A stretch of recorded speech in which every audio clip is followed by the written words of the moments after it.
Hey everyone, I'm Michaela Kathleen, and as promised, this is my to be read list shelf tour. So I have 3 TBR shelves. I have my main one out in the living room, and then I have 2 in the office.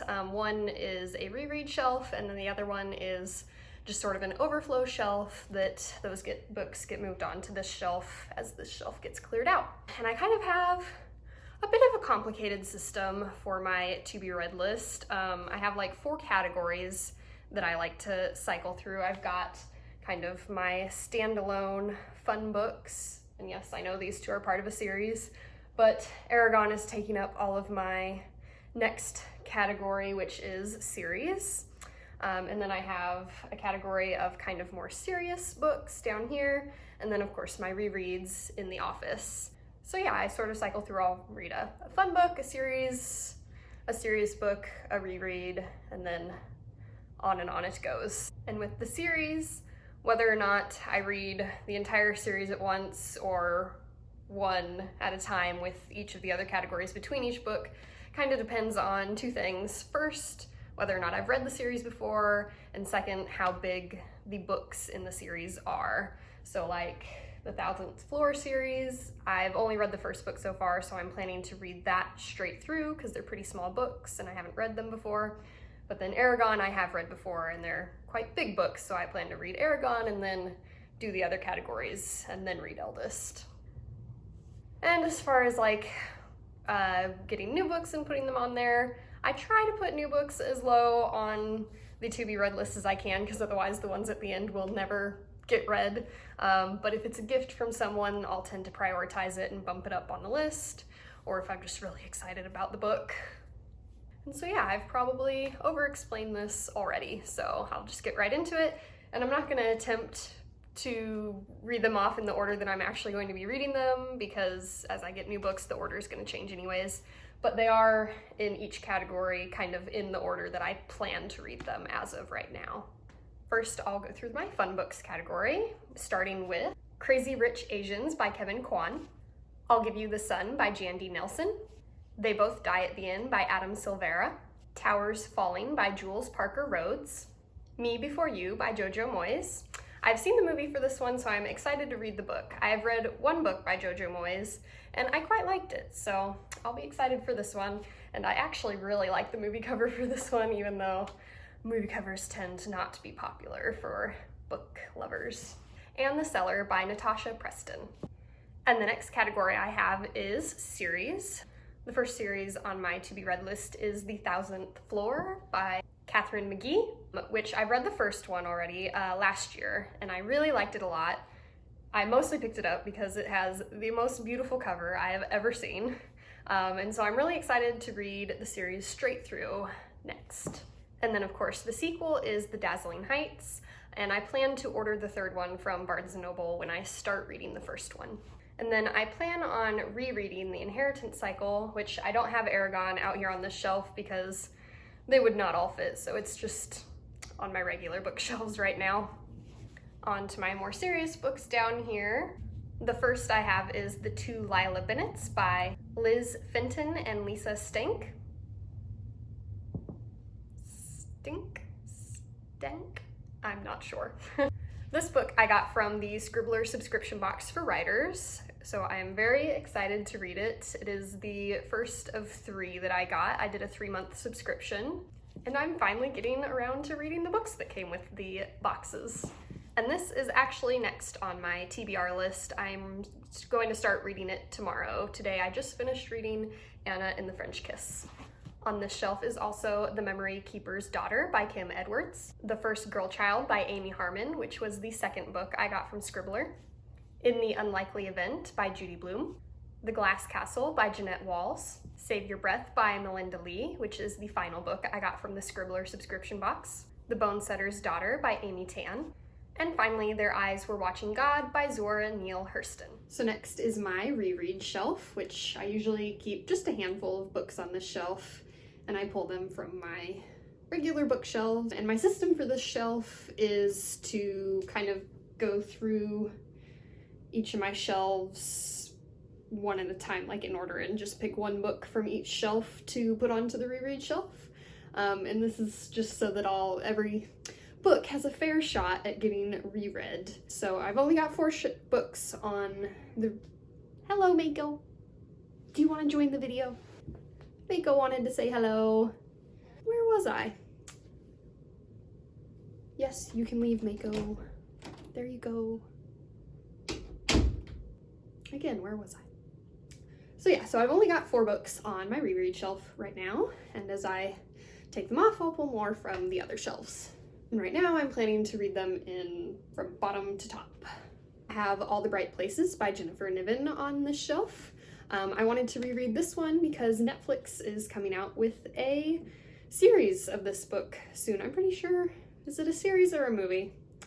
I'm not quite sure if it's a mini-series like Looking for Alaska or a movie. I think it might be a movie. But yeah, so I wanted to reread this so that I could refresh my memory on it before watching it on Netflix. And then I have Words in Deep Blue by Kath Crowley. I've only read this one once, and I remember being slightly disappointed by it.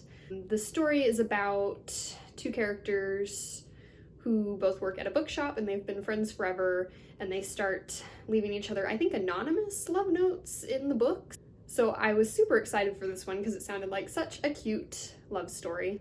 And so I wanted to reread it to see if it's as, I guess, kind of disappointing as I thought it was the first time, and also just because it would be a quick, easy reread. And then I have Replica by Lauren Oliver, which I have not read the sequel yet. So I could have put this on my series category, but I decided to put it on my reread category just to kind of move it up the list, I guess, and because I have a lot of series on my to-be-read list right now, so this was a way of kind of pushing one of the series up a little. And this was another one that I was very excited for because it's a very cool concept. If you read it one way, you're getting the character Lyra's story, and if you read it the other way, you're getting the character Gemma's story, and their stories connect, which I always thought was a really cool concept, so I was super excited for it. And then again, I think I was just slightly bored by it. It wasn't as exciting and fast-paced as I think I thought it would be. But I still do want to read the sequel, so I've got it on this reread list. And then I've got Inkheart by Cornelia Funk. This was a big book of my childhood. The concept was always really cool to me, the reading characters out of the stories. I don't love the rest of the series as much as the first one, but I do think I want to go ahead and read the whole series for this reread, because otherwise I feel like I'm just never going to read the other ones again, and I would feel bad that they're always sitting on the shelf not being read. So I think I plan on reading the whole series again. So my final to-be-read shelf is here in the office closet, and this is just the Overflow Shelf, so these books will get moved on to the main to-be-read shelf as books are taken off of that shelf. First, I have The Knife of Never Letting Go and The Ask and the Answer by Patrick Ness.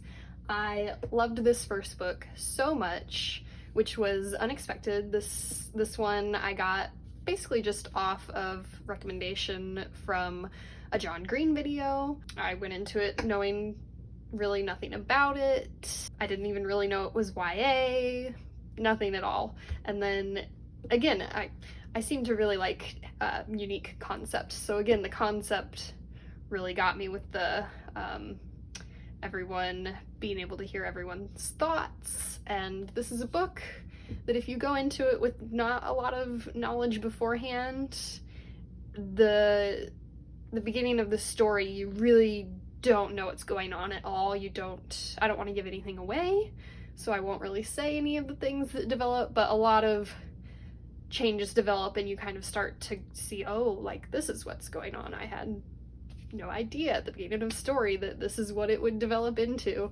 So I'm very excited to read the sequel and the third one. I'm super excited for the movie that's coming out, so I don't know when the release date on that is. I don't think it's for quite a while, but I'll definitely try to probably finish the series before watching the first movie. Next, I have Scythe by Neil Shusterman, which I have not read yet, but I'm super excited for it. Again, unique concept that I'm really excited for. The only other Neil Shusterman book I've read is Downsiders, which I read a long time ago, I think probably like in middle school. which is about a community living under New York, which is also a unique, cool concept, and that book was really good, so I'm really excited for this one, and this one gets so much buzz. Next, I have The Program and the Treatment by Suzanne Young. I've read the first one on these. I went into it not knowing there were 6, so big commitment here. But I really liked the first one. Another unique concept. It's kind of a dystopian series, which I really enjoy dystopians. And so yeah, I'm very excited to continue with this series eventually. Next, I have Three Dark Crowns by Kendare Blake, which I've already talked about a lot on my channel because this was my favorite read of 2019 for sure. It is a very fast-paced book with a lot of romance and twists and turns. It's a fantasy series, and I believe the final book in the series came out last year, and there are 4, so I'm very excited to read the entire series. And yeah, if you want to hear me gush even more about this book, you can watch some of my previous videos. I'll link the ones where I mention this. Next, I have The Secret Papers of Madame Olivetti by Annie Vanderbilt, 48 Days to the Work You Love by Dan Miller, The Girl on the Train by Paula Hawkins. This, I have seen the movie, so I'm excited to read the book. I enjoyed the movie a lot. I feel like this kind of goes in a category with like Gone Girl, which I also saw that movie and I did not enjoy that movie at all, but I really liked this movie. So yeah, I'm excited for the book. Moxie by Jennifer Matthew, Tuesdays with Morrie by Mitch Albom, The Shack by W.M. Paul Young, and finally Monday's Not Coming by Tiffany D. Jackson. So yeah, that is my entire To Be Read shelf tour. I hope you guys enjoyed. I post videos every Saturday, but I do sometimes post random surprise videos like this one. Definitely click subscribe and the bell icon for notifications. Thanks!